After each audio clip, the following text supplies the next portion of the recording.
English में इसे accountability कहते हैं।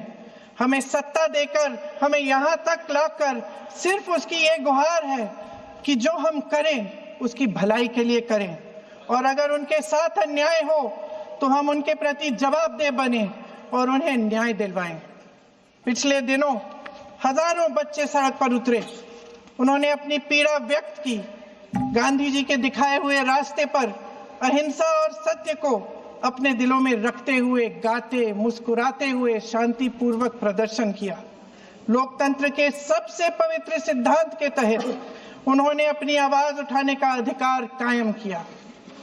ये उस भारत के बच्चे हैं जो गांव में रहते हैं, जो महानगरों में रहते हैं, जो छोटे कस्बों में, छोटे शहरों में रहते हैं, जहां माँ अपने गहने बेच देती है, पिता अपनी जमीन गिरवी रख देता है, एक परिवार अपनी पूरी जिंदगी की कमाई बच्चे के सपने पर खर्च देता है।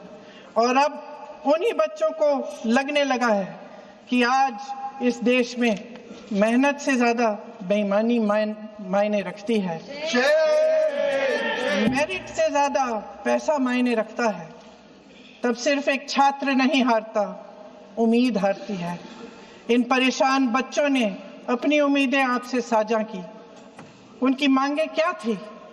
कि पेपर लीक करके उनके साथ जो बार बार अन्याय किया जा रहा है उस पर कार्रवाई की जाए, कि जो सिस्टम उनके भविष्य को कुचल रहा है उसे सुधारा जाए, कि जो माफिया उन्हें घेरे हुए है उसे हटाया जाए, कि जिस मंत्री के कार्यकाल में ये सब हुआ वह इस्तीफा दे, कि उन पर बर्बरता करने वालों पर कार्रवाई की जाए और उसके लिए माफी मांगी जाए।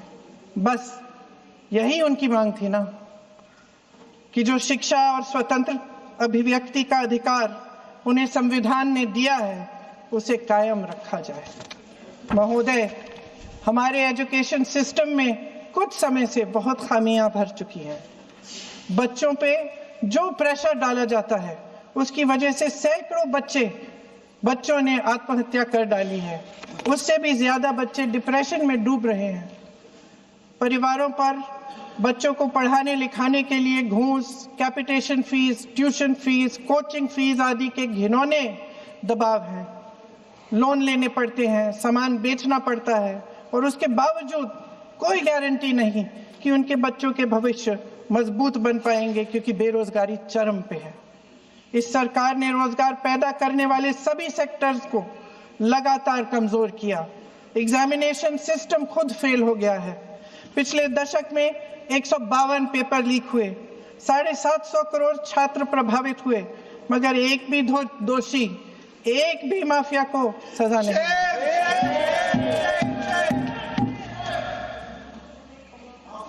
हमारे एजुकेशन में आरएसएस के प्रचारकों को भर भर कर उसे खोखला बना दिया है। जबरदस्ती एनटीए बनवाकर सिस्टम का केंद्रीकरण करके उसे और भी उलझा दिया। देश के कुल बजट में, हाँ जी जबरदस्ती, आपने अभी अभी सुना तमिलनाडु के हमारे साथी क्या कह रहे थे। देश के कुल बजट में एजुकेशन बजट की हिस्सेदारी हर साल बढ़ाने की बजाय घटती जा रही है। 1.4 लाख करोड़ रुपया का पूरा बजट एजुकेशन बजट है और 1.32 लाख करोड़ सिर्फ नीट देने वाले 22 लाख बच्चों के परिवारों से हर साल खींचा जाता है। एक और शर्मनाक आंकड़ा भी है। 1.4 लाख करोड़ रुपया हमारा पूरा एजुकेशन बजट और 16 लाख करोड़ रुपए जो मौजूदा सरकार ने बड़े उद्योगपतियों के लोन माफ किए हैं। सोचिए कि इस सरकार की प्राथमिकताएं क्या है। सच ये है अध्यक्ष महोदय कि जिस तरह अस्पताल में उस छात्रा की मां का विश्वास पूरे सिस्टम से हट गया है, उसी तरह देश के युवाओं का भरोसा इस पूरे सिस्टम से टूट चुका है। और जब इस तरह देश के भविष्य, हमारे युवा निराश होकर सरकार और सिस्टम से अपना भरोसा हटा देते हैं, तो उस भरोसे को फिर से बनाने के लिए सिस्टम के अंदर से जवाब नहीं ढूंढा जा सकता। उसके दायरे से बाहर निकलना पड़ता है, नए सिरे से ठोस प्रयास करने पड़ते हैं। अफसोस की बात यह है अध्यक्ष महोदय कि इतना हो जाने के बाद भी आदरणीय प्रधानमंत्री महोदय जी और उनके साथी इस सच्चाई को समझ नहीं पा रहे हैं।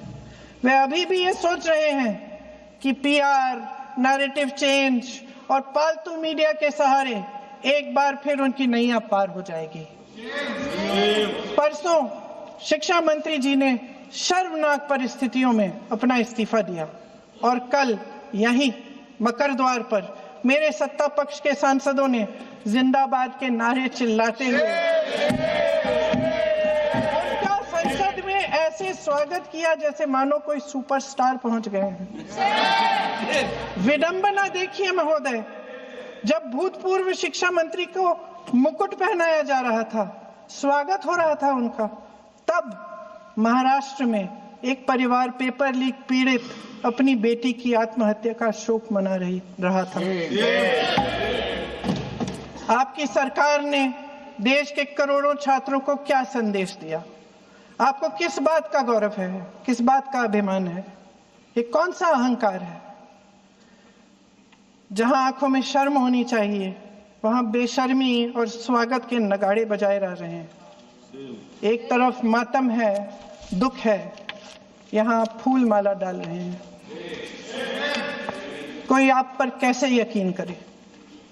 प्रधानमंत्री महोदय जी ने नया शिक्षा मंत्री चुना, एक ऐसे व्यक्ति को इस पद पर आसीन किया जिसने एक गर्भवती महिला के बलात्कारियों की रिहाई पर अपनी सहमति व्यक्त की, खुशी जताई। देश की करोड़ों लड़कियों को प्रधानमंत्री जी ने क्या संदेश दिया? सर, अखबारों में है, अखबार में नहीं। मेरा कुछ भी बोल के चले जाते हैं क्या? क्या है इनके पास? आरोप लगा दीजिएगा, कोई नियम कानून नहीं है।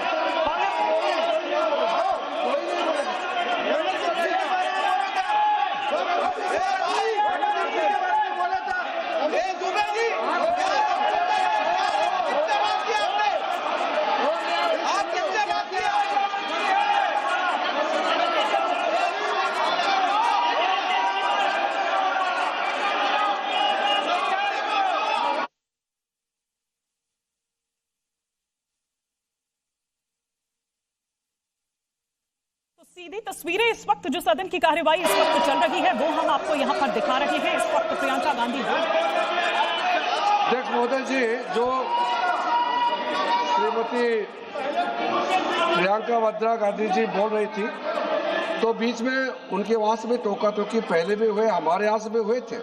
अभी हम लोग तो शांति से सुन रहे हैं, लेकिन जो अभी अभी हमारे वर्तमान नए शिक्षा मंत्री को जो उन्होंने टिप्पणी की, कैरेक्टर असैसिनेशन है एक तरीके से संसद में, और इस तरीके के भाषा हम उम्मीद नहीं करते हैं। मैं इसमें प्रहलाद जोशी जी ने भी खुद कहा है, एक तो उन्होंने प्रियंका जी ने जो गलत बात कही है रिकॉर्ड पे, उसको रिकॉर्ड से हटा दिया जाए। दूसरा इस तरह का भाषा का इस्तेमाल ना करें। आपने डिबेट से पहले आपने अपील किया कि संसद में डिबेट का स्तर को नहीं गिराने चाहिए। उनके पार्टी के वो सीनियर लीडर है, वो पहली बार चुन के आए हैं, मगर उनके पार्टी में सीनियर है। जिम्मेदारी के साथ बोलना चाहिए। अगर पूरा ऑथेंटिकेट नहीं कर सकते हैं तो मैं ये मानता हूं कि उनको क्षमा मांगना चाहिए सदन से।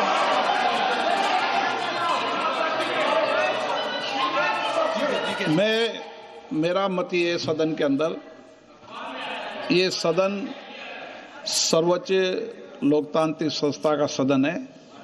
इसका एक एक शब्द हमेशा रिकॉर्ड में रहता है। मैं माननीय सदस्य से आग्रह करूंगा कि बिना तथ्यों के हमें इस तरीके के सदन के पटल पर बात नहीं होनी चाहिए।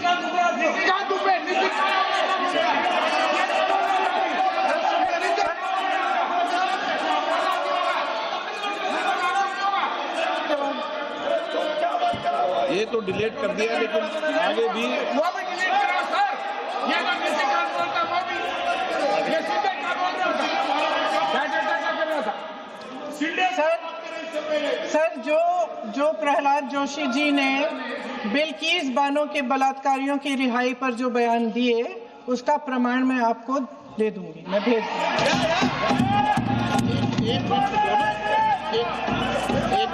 मैं ऑथेंटिकेट करूंगा। स्पीकर का डायरेक्शन 115, उनको पहले ऑथेंटिकेट करने का है सर। ऑथेंटिकेट करेंगे, उसके बाद वो आगे बढ़ेंगे। ऐसा नहीं होगा, पहले ऑथेंटिकेट करने दो सर। उनको ऑथेंटिकेट करने के लिए कहिए, ऑथेंटिकेट करने कहिए उनको।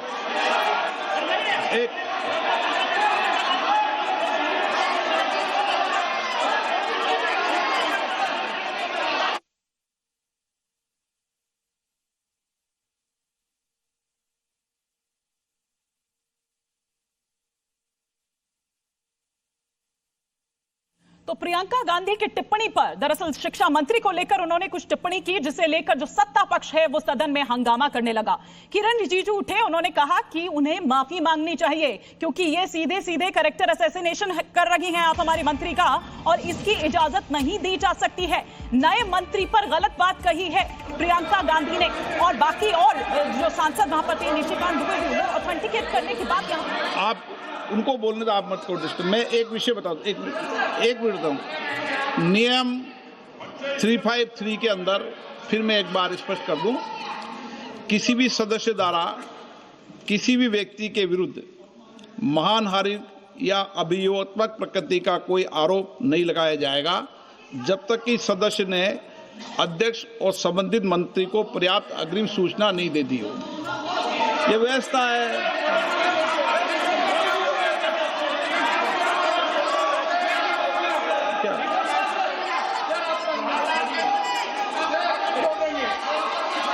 House, ma'am, the same house. Honorable Shrikant Dubey told, still that is in the record about Indira Gandhi ji. Still that is in the record. Still that is in the record. Sir, you are not removed, sir. बोलो, आप भी बोल लो। Sir, केसी वेणुगोपाल जी ने जो नाम लिया है और मैं नेहरू जी के बारे में जो बात कहा है मैंने, सर, मैं उस पर कायम हूं और मैं किताब जो है ऑथेंटिकेट करने के लिए तैयार हूं। अय्याज थे नेहरू, अय्याज थे। मैं फिर दोबारा रिपीट कर रहा हूं, आई एम अगेन रिपीटिंग। यही फैक्ट है और वो किताब में ऑथेंटिकेट करके दे रहा हूं। I am authenticating that book.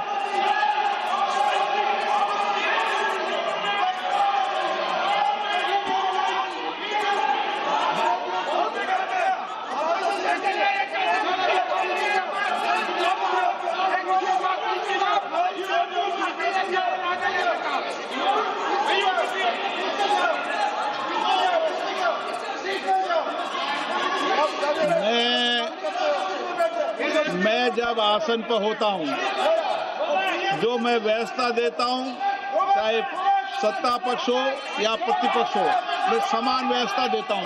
मैं जब आसन पे होता हूं,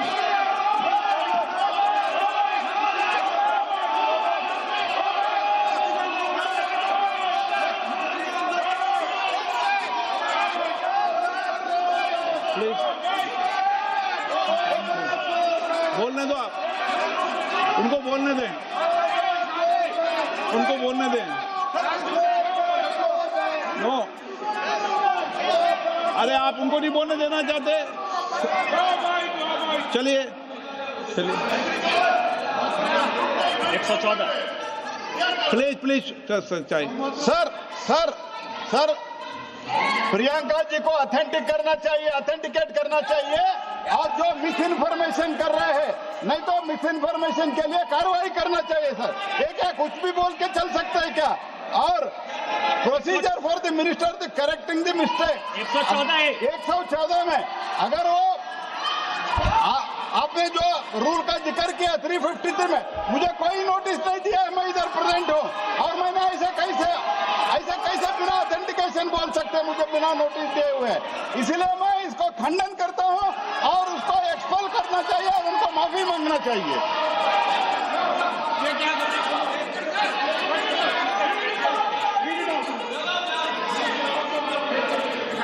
तक ये चर्चा आगे नहीं बढ़ेगा सर। बिल पे आ गया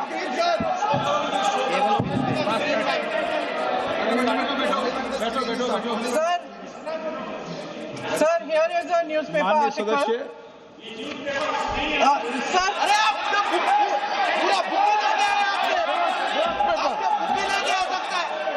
Sir, sir, written by a respected माननीय journalist. सदस्य, I will authenticate using this, sir. आप माननीय सदस्य प्लीज इसको छोड़ दें।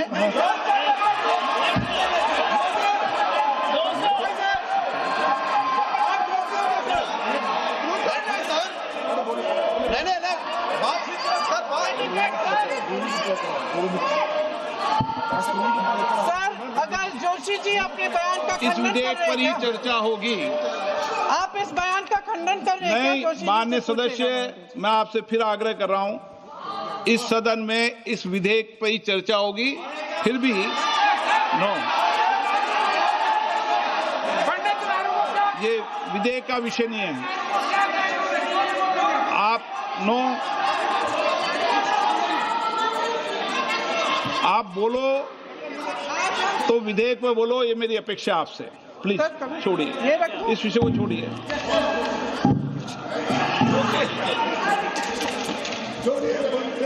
आज हम सदन पटल पर एक ऐसे विधेयक में संशोधन पर डिबेट कर रहे हैं जो 2024 में पारित हो चुका था, और इसमें मुख्य संशोधन यही है कि पेपर लीक के अन्य अपराधों के लिए सजा बढ़ाई जाएगी। मगर जब से ये विधेयक पारित हुआ तब से अब तक इस सरकार ने एक भी अपराधी को सजा नहीं दी। आपने देखा है कि कल और परसों से फेस रिकॉग्निशन द्वारा प्रदर्शन करने वाले बच्चों के नाम और पते सार्वजनिक किए जा रहे हैं, मगर यही काम पेपर लीक करने वाले अपराधियों के लिए अभी तक नहीं किया गया। ना इस विधेयक में पेपर लीक रोकने के कोई ठोस कदम है। इससे देश के युवाओं का भरोसा कैसे बनेगा? अध्यक्ष महोदय, आदरणीय प्रधानमंत्री महोदय जी को आपके माध्यम से मैं कहना चाहती हूं कि शायद उन्हें अपने सलाहकार बदलने चाहिए। वे असलियत से एकदम टूट चुके हैं। नई कमेटियां बनाने से काम नहीं चलेगा। उनका अध्यक्ष चाहे कोई भी हो। राधा कृष्ण कमेटी भी व्यवस्था में सुधार लाने के लिए बनी थी। आज तक उसकी एक सिफारिश लागू नहीं हुई है। और इस नई कमेटी में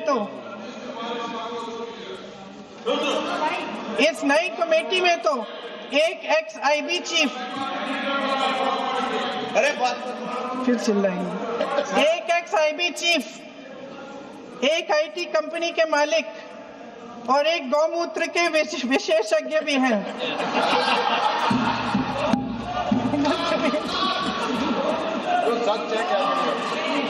इन्हें शिक्षा के बारे में क्या पता जी? सच है। आप आज मेरे से नाराज हो रहे हैं। मन मुस्कुरा लीजिए। तो आपने भी चुनाव लड़ा।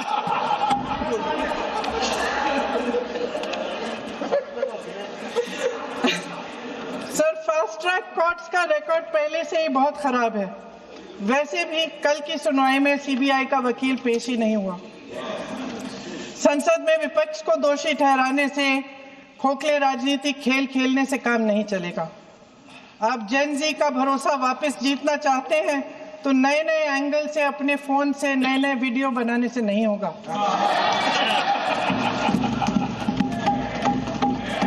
प्रधानमंत्री जी को कैमरे का एंगल नहीं, दिल का एंगल बदलना पड़ेगा।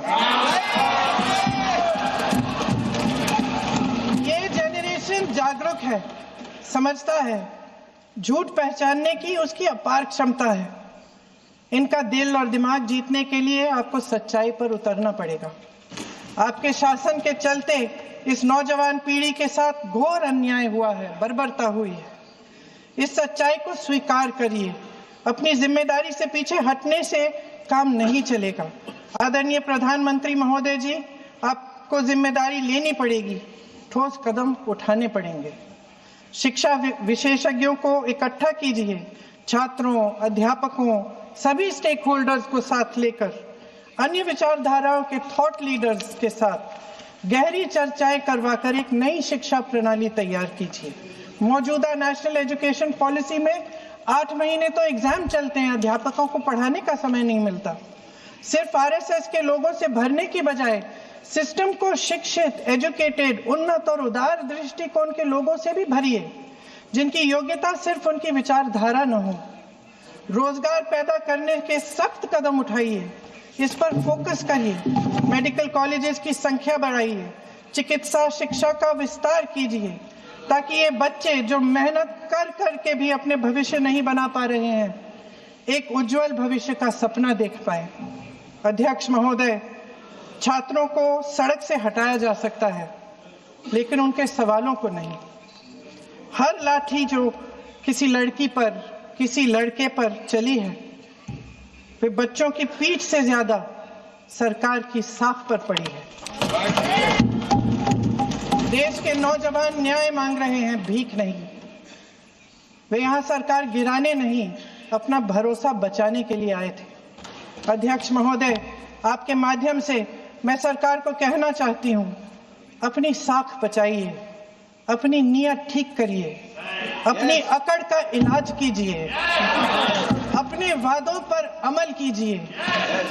आपके शासन में हमने बड़ी बड़ी चोरियां देखी हैं। चुनाव में वोटों की चोरी, राम मंदिर में चंदा की चोरी, आपके उद्योगपति मित्रों द्वारा देश की संपत्ति की चोरी, किसानों की जमीन की चोरी, लेकिन सबसे बड़ी चोरी, हाँ ठीक है, सबसे बड़ी चोरी तब हुई। कहिए, बोलिए।